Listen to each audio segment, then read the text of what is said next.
Hi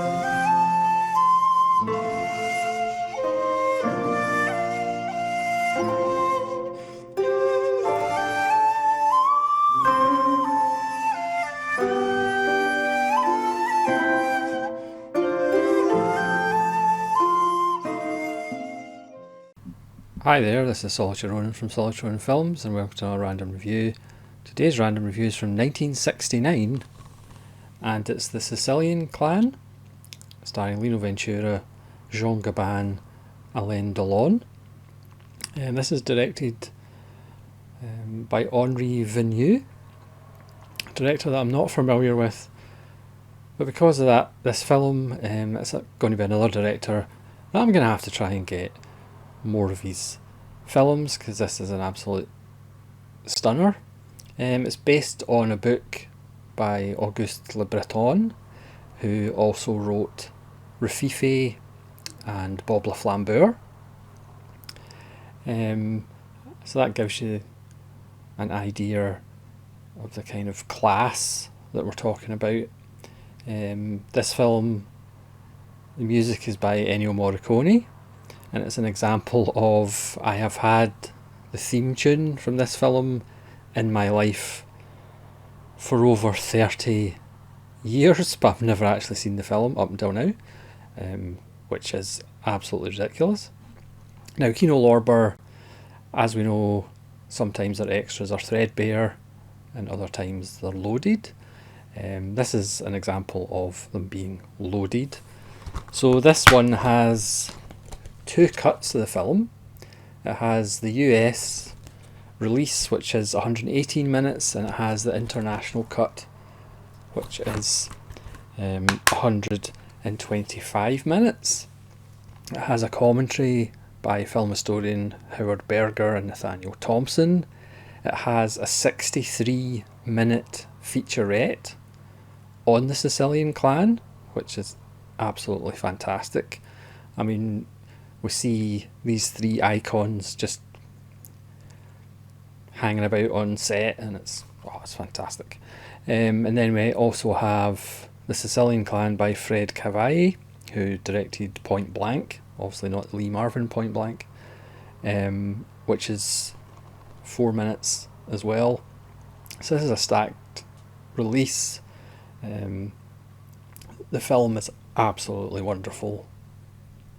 It's one of the best films of the year so far for me, because you have three legends of the game, but I'm just going to talk about the legend that is Ennio Morricone first.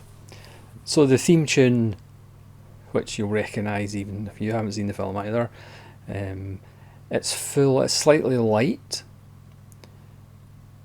but it's full of melancholy and nostalgia, and it just perfectly sums up the film and the main themes of the film.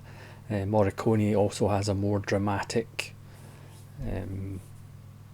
piece of music for the dramatic bits, strangely enough, but it's a film that's not overscored. So you really have the theme, and then you have the dramatic theme, if you like, but there's a beautiful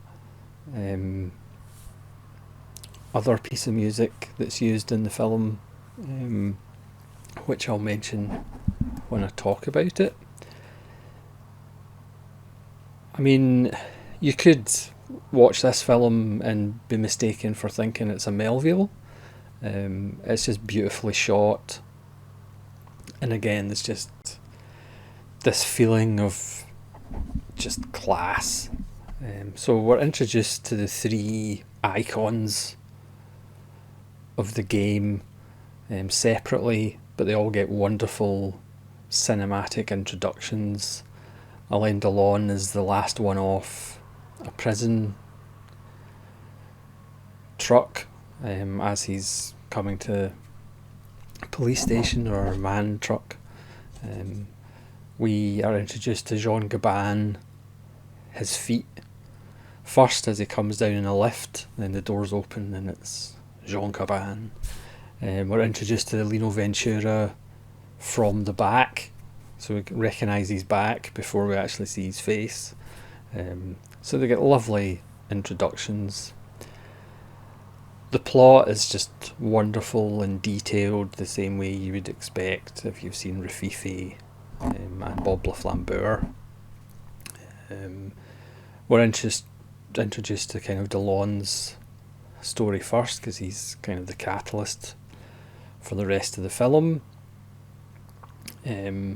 He has been arrested for a jewellery heist, which he denies being involved in, but when the authorities came to get him, he shot 2 police officers dead. But of course we're on his side because he's Alain Delon. And then we're introduced to Lino Ventura, who's an inspector. But again, because he's Lino Ventura, we're on his side as well. It's like a battle of icons and who wins the battle of coolness. So we're on everybody's side, even though, as I said, Alain Delon is a cop killer. And through a wonderful set piece, Delon escapes custody and he's taken back to what kind of looks like a pinball machine, not necessarily a factory, but a repair shop or something like that. And this is the front for Jean Gabin and his family, which consists of his 2 sons, their wives, his grandson. And as payment for breaking him out, Alain Delon gives him a book of stamps, which he hid somewhere. The film is really well edited. There's some really wonderful transitions. So we see Delon giving Gabin the book of stamps. Gabin flicks through it, and then it cuts to flicking through the book, but it's actually an expert who Gabin brings in to see how much it's worth. So there's some lovely transitions throughout the film like that, some wonderful cuts. But Delon also has a plan for a jewellery heist. There's a bunch of jewels that are kind of doing a tour between Rome and Paris and New York. This is a very international film. For example, Gabin speaks French, Italian and English in this film. Delon even speaks a bit of English in this film as well. And then we go into the planning phase. Gabin has an old friend in another organisation that they go on a lovely trip to Rome together to case the museum where the jewellery is stashed, because they're deciding, well, when can we actually hit this place? Delon has kind of befriended an engineer who was in prison for killing his wife and her lover. And he gave Delon the plans of the layout of the place and the alarm system, but there's some new upgrades, so perhaps taking the jewels from one of the museums isn't really going to work. So they go away and think about it, and then they come back with the ingenious plan of taking the jewels in transit, and that is as far as I'm going to go. All the while Ventura is hunting down Delon. He's unaware of Jean Gabin and his crew, his involvement. Gabin obviously at this point was quite old, he would die 7 years later, but his character is looking to retire back to Sicily, back to his home that he left when he was young. His parents are buried there, so he wants to, I mean, he's already owns a lot of land, but he wants more land instead of just retiring and getting out. But again, the Morricone's theme again kind of plays on that. There is a melancholy, there is a yearning in the music, that Morricone note that we all know and love, that immediately makes us feel things that not a lot of other composers make us feel. And again, because it's Jean Gabin, despite the fact you know the way he acts, the way he talks to people, he's a pretty bad man. But it's Jean Gabin, so you root for him to get back to Sicily and retire. So you're pretty much rooting for all the icons. But obviously, you know, that's not necessarily how it's going to work out. But this is a superior film. It's one of those films that for me it's on the list of why haven't I watched this sooner, because it is absolutely amazing. 125 minutes. I watched the international cut. I haven't watched the 118-minute version yet. But it's just like it could have been 4 hours long. It's just so good to spend time with these characters, with these legends of the game. I mean, you couldn't make this film nowadays, apart from the fact that sadly the three leads are all dead. But there's no Lino Ventura out there, there's no Alain Delon out there, there's no Jean Gabin out there. You know, Gabin's wife is pretty much sidelined, as lots of kind of gangster films do tend to sideline the women. But one of the brothers' wives plays a major part in the film, as does the grandson, who inadvertently sets some wheels in motion.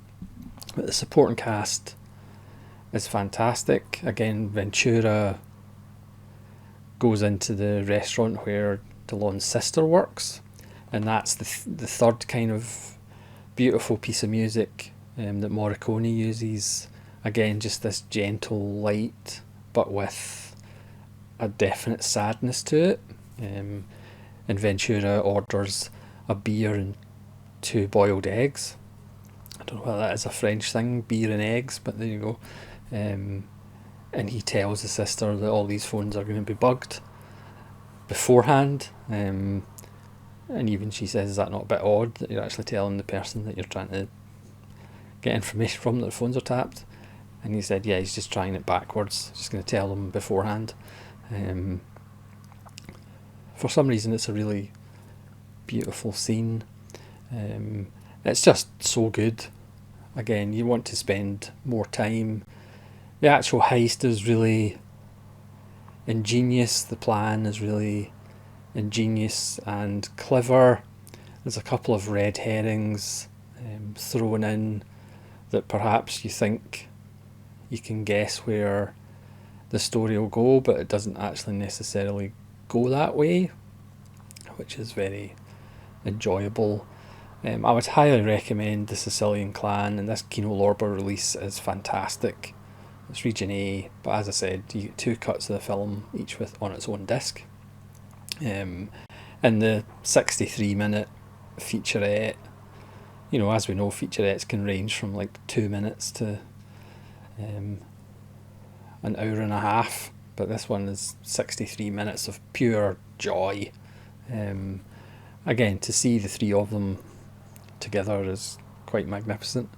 Henri Vernieu did lots of films with Gabin. He did Jean-Paul Belmondo, Bernard Blier together. He did Omar Sharif and Belmondo in one of them. Anthony Quinn's in one of them. So he worked with stars.